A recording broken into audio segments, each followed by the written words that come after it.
Okay children, in our last class we have learned about the different tools that are used for the recombinant DNA technology, and I told you that restriction endonuclease or molecular scissors are the first tool and the plasmids or the vectors are the second tool.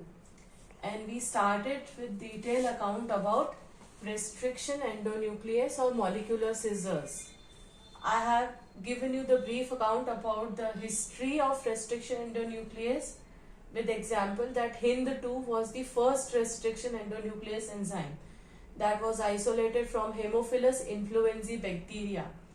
And we learned about the nomenclature or naming of the restriction enzymes, that how the restriction enzymes are named. Now in today's class, we are going to learn about the functioning of restriction enzymes or how the molecular scissors work when they cut the DNA.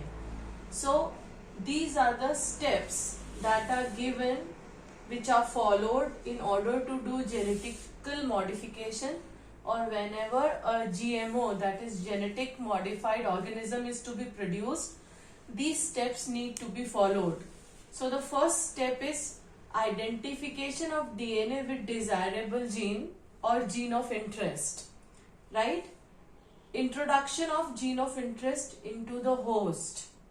Then maintenance of introduced DNA in the host. That is, here the gene of interest which is being incorporated should be ligated at ORI, that is origin of replication. Till the time it is not ligated at ORI, it will not replicate. And then the transfer of DNA into host progeny, and it is done by the process of cloning or replication. So whenever in the biotechnological experiments the genetical modification has to be done, these are the steps that need to be followed. Okay, now let us see or learn how the restriction enzyme or restriction endonuclease or molecular scissor work. Okay, the function is already told to you in brief, that they have to make the cut in the DNA after finding out the gene of interest, and every restriction endonuclease has a specific recognition site, and they will make the cut on the DNA at the specific site only, right?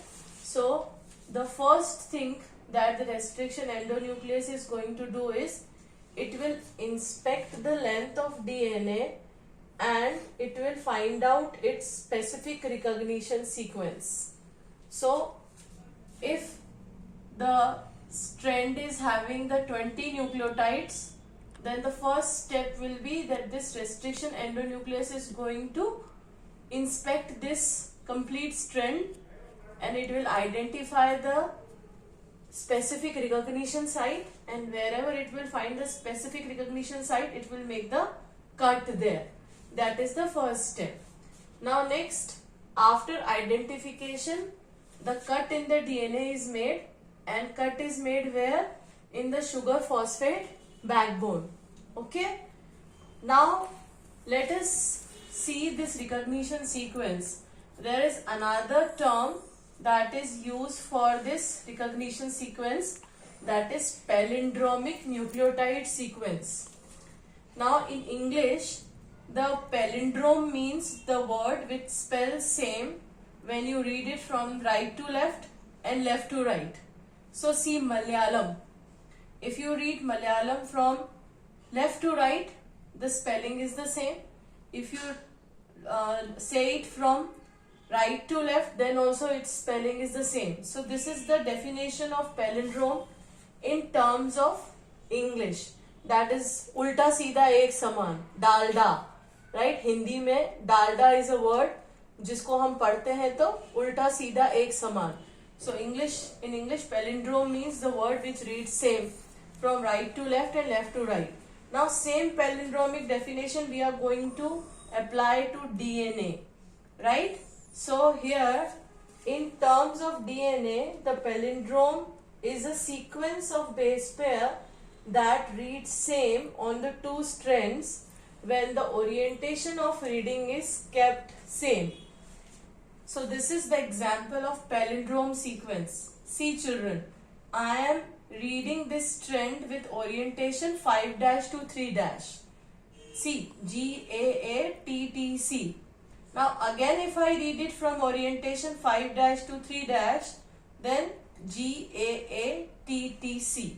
When I am keeping the orientation of reading same, they are appealing or they are appearing same. Read it now from 3 dash to 5 dash.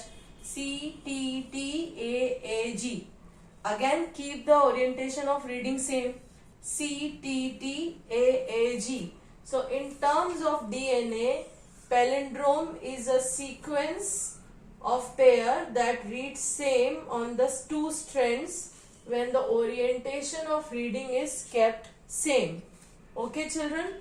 Now after recognition of this palindromic nucleotide sequence, the cut is made in the strand of the DNA in the sugar phosphate backbone slightly away from the center of palindrome. Right? That is, the cut is made a bit away. Again, let us apply the concept of tailoring. Right? If your waist size is 32 inches, then in order to make your trouser, the margin of 1 or 2 inches will be left by the tailor, right? So that after stitching of the trouser, you get the proper fitting. Here also, if the cut is made here or here, then the palindrome nucleotide sequences can be lost. So the cut is made slightly away from the palindromic sequence, so that this palindrome remains intact. They are not lost, or the nucleotides are not lost. After recognition of recognition site and making the cut at specific palindromic site in the nucleotide chain, a single strand of DNA is produced, and this single stranded DNA are called sticky ends. Right? Mark it an important point children. Many times this question comes that why this single stranded DNA are known as sticky ends. You have already learned about complementary base pair rules, that adenine always pairs with thymine, guanine always pairs with cytosine by 2 hydrogen and 3 hydrogen bond respectively. So here they are called sticky ends because they can find the hydrogen bonds, or they can make the hydrogen bonds with the complementary cut counterpart, and that complementary cut counterpart is coming from foreign DNA or alien DNA or gene of interest. Clear? Now this restriction enzymes are used in genetic engineering experiments, and many molecular DNA or recombinant DNA are produced, and these recombinant DNA are composed of DNA from different genomes. Now I'll draw the diagram, and with the help of the diagram I am going to explain you the complete functioning of the restriction endonuclease. Okay, now here is the representation of the diagram that will clarify all the points which we have studied, that how the restriction endonuclease is going to function. So here are the two DNAs in front of you, vector DNA and foreign DNA, and for cutting both the DNAs we are going to use the same restriction enzyme, that is ECOR1. So if you are using the same enzyme, that means the recognition site will be same.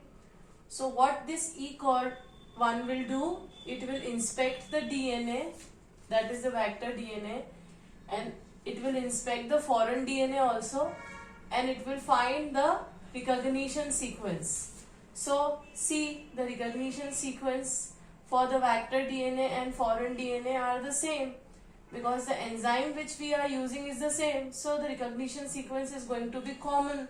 So first step is that finding out the recognition sequence on vector DNA and foreign DNA.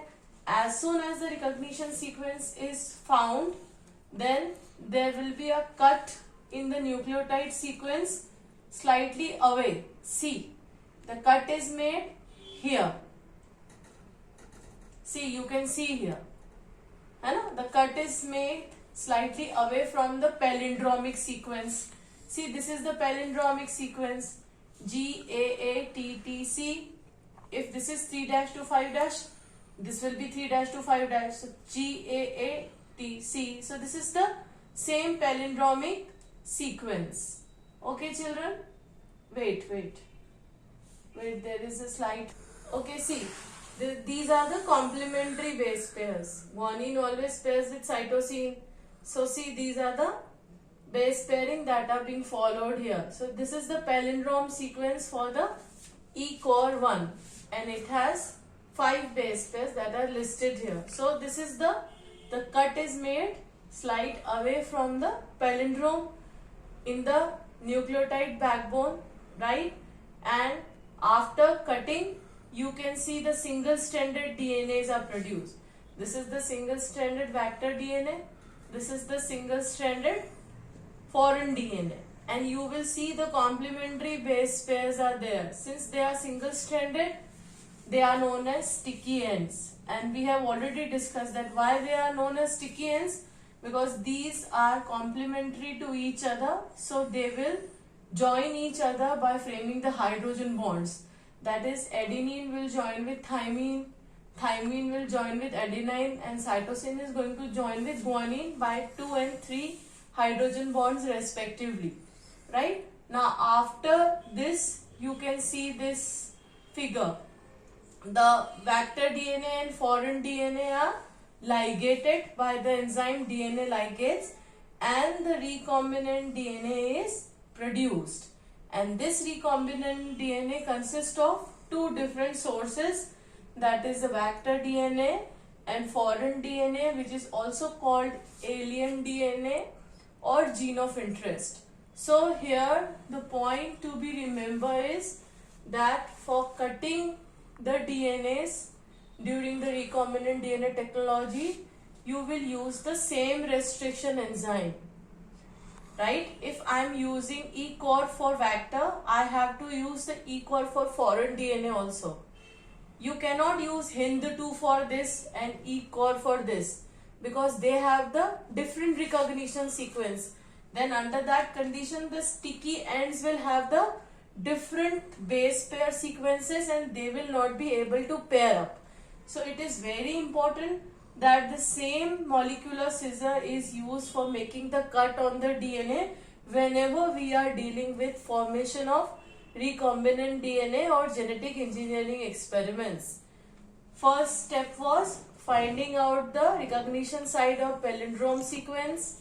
Then second step was making a cut slight away from the palindrome center so that the nucleotides are not lost.